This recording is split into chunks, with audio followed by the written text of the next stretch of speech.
Finally আজ আমার বান্ধবীর বিয়ে। আমরা সকাল সকাল সেজে গুজে ভেন্যুতে চলে এসেছি আর ফার্স্ট টাইমের জন্য দেখতে চলেছি একটা মুসলিম বিয়ে কিভাবে হয়। নমস্কার, আমি দেবলীনা। আমার চ্যানেল সিম্পল লিনাতে তোমাদের আরও একবার স্বাগত জানিয়ে আজকের ব্লগটা শুরু করতে চলেছি। সকালে আমি সকাল সকাল চলে এসেছি।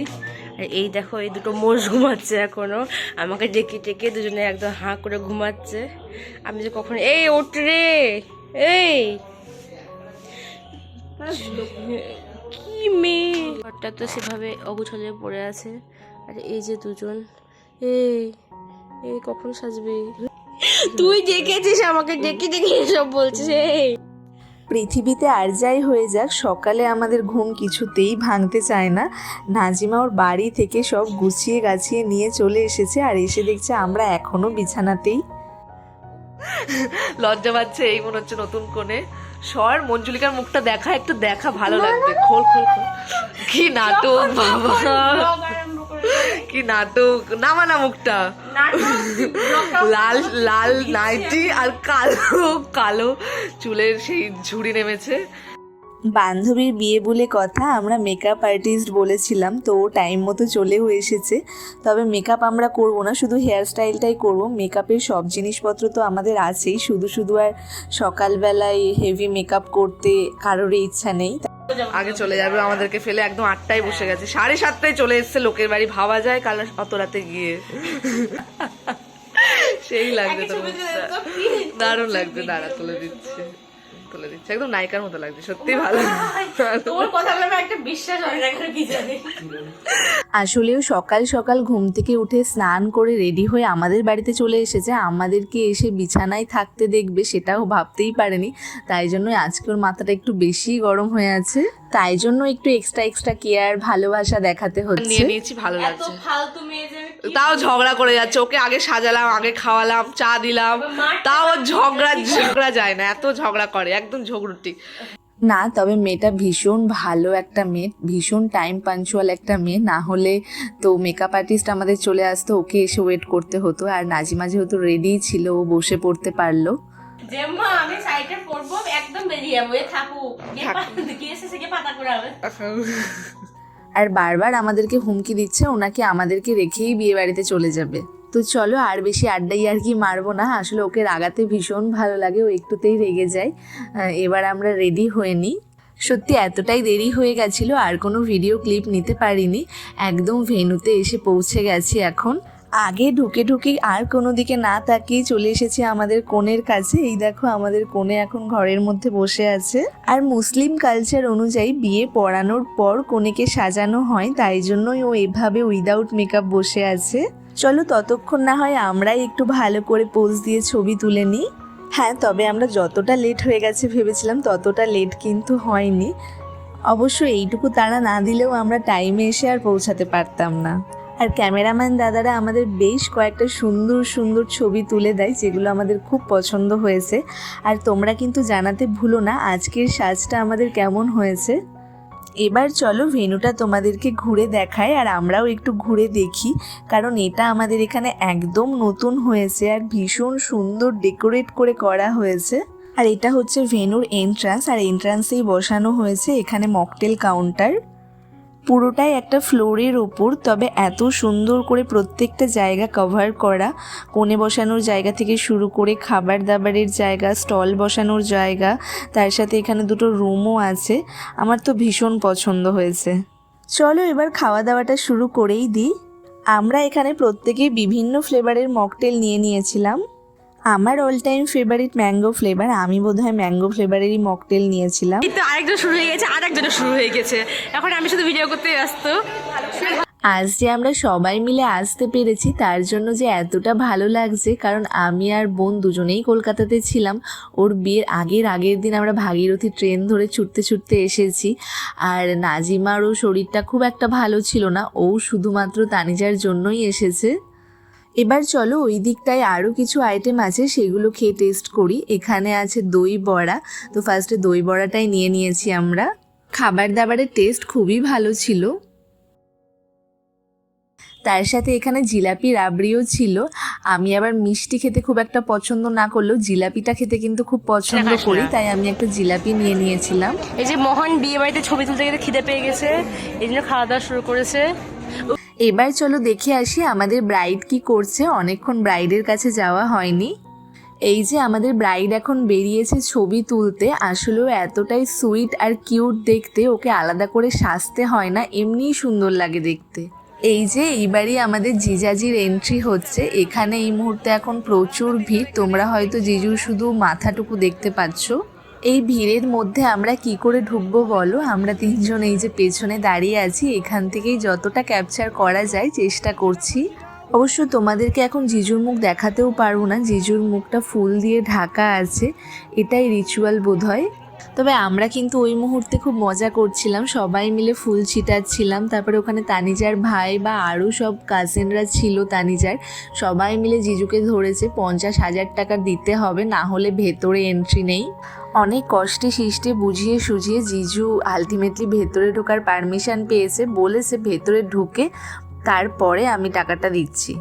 এই যে এইবার জিজু ভেতরে ঢুকছে আঙ্কেলের হাত ধরে, আর এইদিকে বোধহয় এটা তানিজার দাদু হবে হয়তো। সাথে সাথে বরযাত্রীর সব লোকজন ঢুকছেন।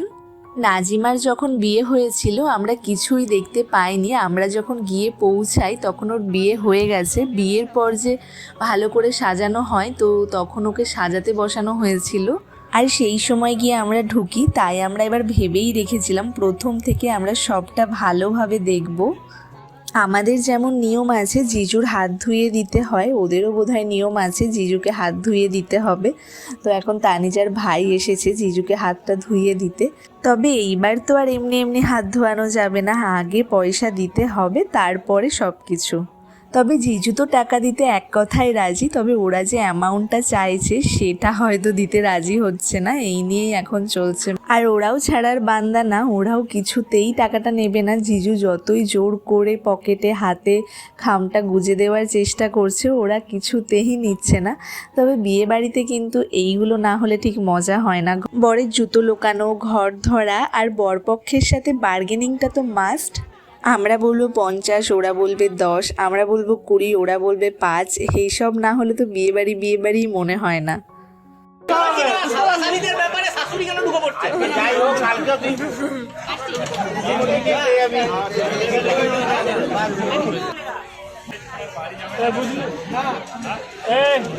সহ্য করে না আমার কথা শোন, কালকেও তো শাশুড়িকে আদর করে খাওয়াবে, পরশুও খাওয়াবে, এসব সব হজম করে না। কি মাথায় হাত বুলিয়ে টাকা নেওয়ার নিয়ে না পারভেজ, মাথায় হাত বুলিয়ে টাকা নেওয়া, মাথায় হাত বলা। একবার জিজুকে জাপটে ধরে একবার জিজুর মাথায় হাত বুলিয়ে অনেকভাবে টাকা বের করার চেষ্টা করা হলো, তবে যেই অ্যামাউন্টটা ওরা দাবি করেছে সেই অ্যামাউন্টটা ওরা বের করতে কিছুতেই পারলো না। আর পারভেজকে বলা হচ্ছে এখন যে অ্যামাউন্টটা দেওয়া হচ্ছে সেটা নিয়ে নে, আবার পরে দেওয়া হবে। আর পারভেজ কিছুতেই রাজি না, পারভেজ বলছে একবার ঠকেছি ঢোকানোর সময়, আর ঠকবো না তোমাদের কাছে। যাই হোক, এবার খাম থেকে কত টাকা বেরিয়েছে দেখা যাক।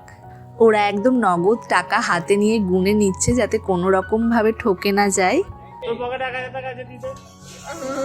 লাস্টে 20,000 টাকা দেওয়া হয়েছে, তাতেও ওরা সন্তুষ্ট না। জিজুর পকেটে আর 1,000 টাকা ছিল, সেটাও ওরা কুড়িয়ে সাপটিয়ে যা আছে সব নিয়ে একদম ফাঁকা করে দিচ্ছে।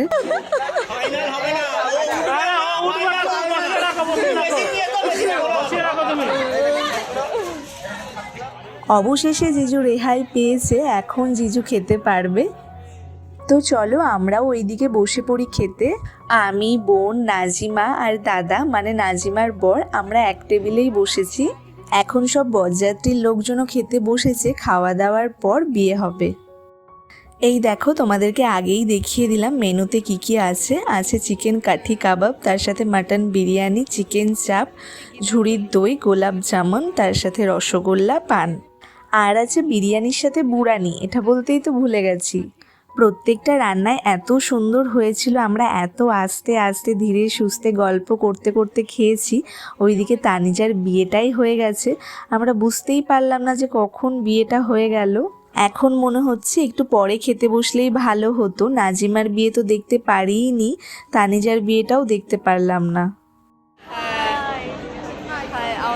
খাওয়া দাওয়া হয়ে গেছে, আমরা এখন বসে আছি, বসে বসে ভাবছি যে সত্যি আমরা তানিজার হ্যাঁ নাজিমা এখন কার নাম করে বেরোবি বাড়ি থেকে মা ইউটিউব চালায় কিন্তু। তো আরো চিন্তা করছে কিভাবে কাঁদবে, সেরকম প্রিপারেশন নিচ্ছে, মানে এইভাবে লঙ্কা ডলবে কিনা বা মেকআপটা নষ্ট হয়ে যাবে সব চিন্তা করছে। আর আমরা ভাবছি যে সত্যি আমরা অনেকটা বড় হয়ে গেছে, আমরা এখন তিনজন, আর কদিন পর তোর বিয়ে এবার। হ্যাঁ কদিন পর আমার বিয়ে, ওর বিয়ে, পরপর সবারই বিয়ে হবে একদিন না একদিন অবশ্যই। ভুলেই গেছিলাম এই যে 3D কালেকশনের শাড়ি পরে বসে আছে, যে কাছ থেকে আপনারা দেখছেন একরকম, কিন্তু ভালো করে দেখে নিন, দূরের শটটা কিন্তু আমরা নেবো, দূরের শটটা এর সঙ্গে কম্পেয়ার করে আমরা দেবো এর সাথে, আপনারা কিন্তু দেখে নিন, চিনতে পারবেন কিনা দেখে নিন। আর ওই যে 2D পরে আছে, আর 2D 70 পরেছি, একদম চকচক চকচক, ওপরে এগুলো হাত দিলে এই যে ফিল করতে পারবেন, এটা হচ্ছে 70।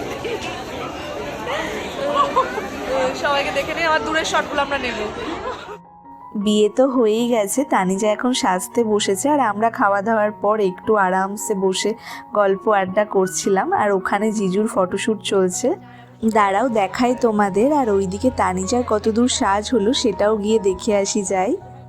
শাড়ি পরানো, জুয়েলারি পরানো সব হয়ে গেছে, এখন শুধু মেকআপটাই বাকি আছে। ছেলের বাড়ি থেকে বেশ তাড়াহুড়ো করছে, তাই মেকআপ আর্টিস্টরাও এখানে বেশিক্ষণ দাঁড়াতে দিচ্ছে না, ওনারা তাড়াতাড়ি মেকআপটা কমপ্লিট করতে পারলেই তানিজা এবার শ্বশুরবাড়ির জন্য বেরোবে। সিম্পলের ওপর মেকআপটা এত সুন্দর হয়েছে, ওর ওপর এত মানিয়েছে, ওকে ভীষণ সুন্দর লাগছে দেখতে। এবার ওদের মালা বদল হবে, তারপরে কিছুক্ষণ ফটোশ্যুট হবে, তারপরে ওরা বেরোবে। খুব সুন্দর লাগছে তোদের দুজনকে একসাথে, এটাই চাইবো যেন তোরা সুখে থাক, ভালো থাক, আর ভালো করে সাজিয়ে গুছিয়ে সংসারটা কর। দাঁড়া দাঁড়া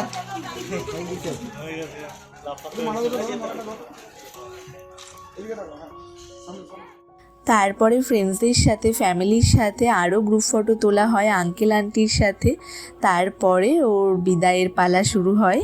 আর বিদায় মানেই তো জানো কান্না সেখানে থাকবেই, কান্নার ভিডিওগুলো আর নেইনি, সেটা আমার কেমন খারাপ লাগছিল। শেষে কিছু সিনেম্যাটিক শট নেওয়া হয়, সিনেম্যাটিক পোজে অনেকগুলো ছবি তোলা হয়।